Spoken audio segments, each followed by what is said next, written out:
할렐루야. 9월 12일 토요일 아침입니다. 우리 다 같이 찬송가 212장 함께 부르겠습니다.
오늘 본문은 로마서 12장 1절부터 8절의 말씀입니다. 로마서 12장 1절부터 8절 말씀 제가 봉독하겠습니다.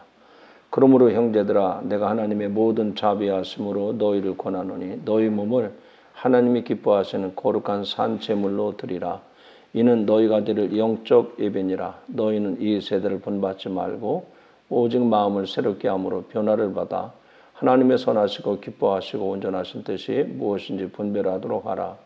내게 주신 은혜로 말미암아 너희 각 사람에게 말하노니 마땅히 생각할 그 이상의 생각을 품지 말고 오직 하나님께서 각 사람에게 나눠주신 믿음의 분량대로 지혜롭게 생각하라.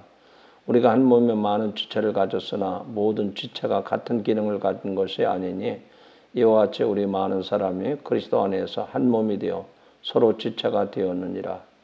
우리에게 주신 은혜대로 받은 은사가 각각 다르니 혹 예언이면 믿음의 분수대로, 혹 섬기는 일이면 섬기는 일로, 혹 가르치는 자면 가르치는 일로, 혹 위로하는 자면 위로하는 일로, 구제하는 자는 성실함으로, 다스리는 자는 부지런함으로, 긍휼을 베푸는 자는 즐거움으로 할 것이니라. 아멘. 오늘 하루도 승리한 하루가 되시기를 축복합니다. 오늘 로마서 12장 1절부터 8절에 나타난 말씀을 통해서 하나님이 기뻐하시는 영적 예배 이런 말씀으로 말씀을 드리려고 합니다. 남자들이 군대에 가게 되면 신병 교육을 받게 됩니다. 6주, 8주 이렇게 교육을 받게 되는데 그 신병 교육을 받았다고 해서 군인이 되는 것은 아닙니다. 신병 교육이 끝났어도 또 자대에 배치받아서 그 부대에 가는 날부터 또 훈련과 교육이 이어집니다. 계속해서 훈련과 교육을 받게 되죠.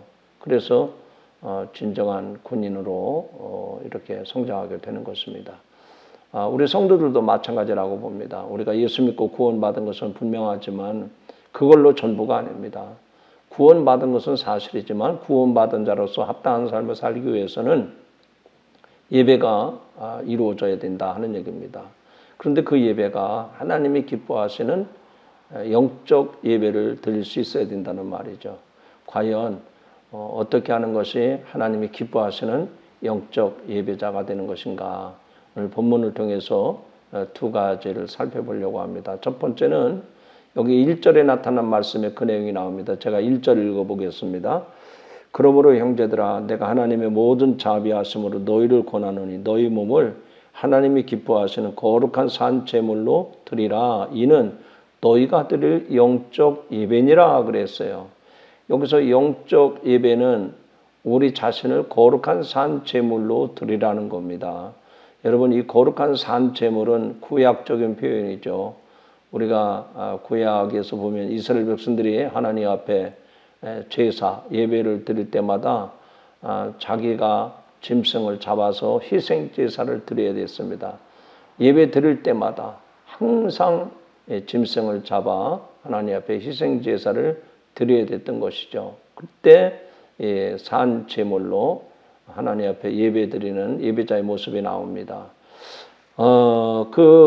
희생 제사를 드렸던 것은 자기의 죄값을 용서받기 위해서 하나님 앞에 드린 것인데 그 출애굽 당시 유월절 사건을 통해서 우리는 그것을 생생하게 경험하게 됩니다. 여러분 이스라엘 백성들이 애굽을 떠날 때 바로가 얼마나 강팍한지 하나님께서 10가지 재앙을 내리시는데 마지막 장자의 재앙 가운데 보면 하나님의 사자가 애굽 전역에 동물이든 사람이든 첫 새끼는 다 죽이게 하시죠. 그런데 이스라엘 백성들의 집에는 그 재앙을 면하게 하십니다. 어떻게 했습니까? 어린 양을 잡아서 문설주에 바르면 하나님의 사자가 그 피를 보고 그 집을 넘어가게 했다는 것이죠. 그래서 출애굽 당시에 이스라엘 백성들은 그 유월절의 어린 양의 피로 자기들이 살아남게 됐다고 하는 그 감격스러운 경험이 있습니다.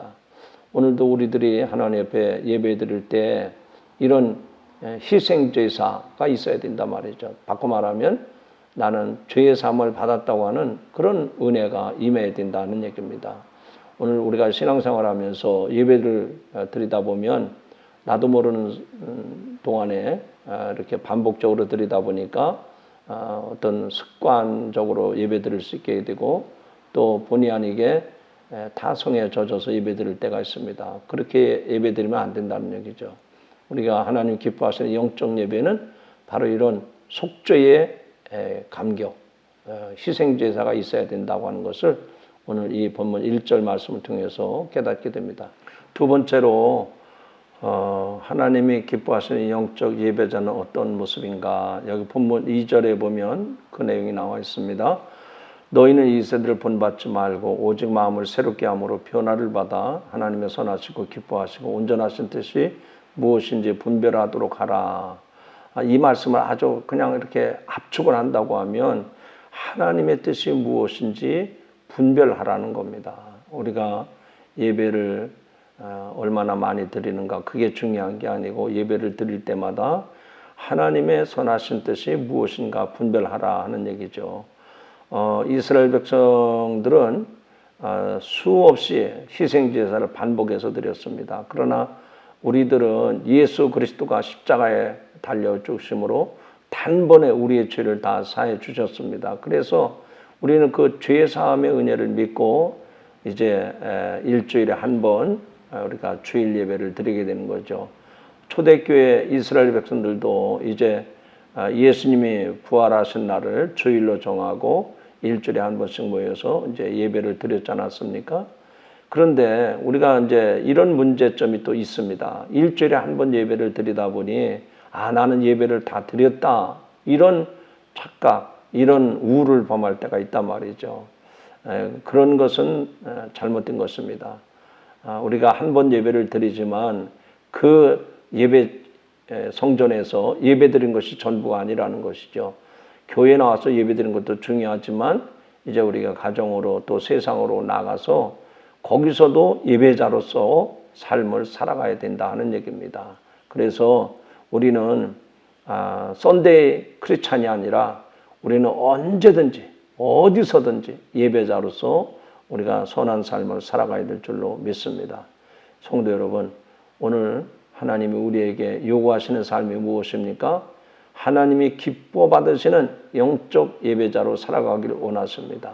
그래서 예배 드릴 때마다 구약의 희생제사가 있었던 것처럼 나의 죄를 대속해 주신 주님의 은혜를 기억하고 감사하며 또 주일 예배뿐만 아니라 우리의 삶의 자리, 그것이 가정이든 직장이든 우리가 세상 어디에서든지 하나님을 예배하는 예배자로 세워지기를 주님의 이름으로 축복합니다. 기도하겠습니다. 사랑과 은혜가 충만하신 하나님, 오늘도 저희들 예수 믿어 구원받게 하시고 하나님의 자녀가 되게 하신 거 감사합니다. 그러나 구원받은 것으로 만족하지 않게 하시고 우리에게 예배의 자리를 허락해 주시고 하나님 앞에 예배하며 살아갈 수 있도록 은혜 베풀어 주시니 감사합니다. 주일마다 모여서 예배할 뿐만 아니라 우리의 가정에서나 우리의 직장에서나 세상 어디에서든지 하나님을 예배하는 자로 거룩한 삶을 살아가게 하여 주시옵소서. 그래서 우리로 하여금 예배자로서 그리스도의 빛을 전하게 하시고 그리스도의 향기를 발할 수 있도록 은혜를 베풀어 주옵소서. 예수님의 이름으로 감사하며 기도하옵나이다. 아멘. 하늘에 계신 우리 아버지여, 이름이 거룩히 여김을 받으시오며 나라 임하옵시며 뜻이 하늘에서 이룬 것 같이 땅에서도 이루어지리이다. 오늘날 우리에게 일용할 양식을 주옵시고 우리가 우리에게 죄 지은 자를 사하여 준 것 같이 우리 죄를 사하여 주옵시고 우리를 시험에 들게 하지 마옵시고 다만 악에서 구하옵소서. 나라와 권세와 영광이 아버지께 영원히 쌓옵나이다. 아멘. 네, 오늘도 5가지 기도 제목을 가지시고 꼭 기도하시길 바랍니다. 승리합시다.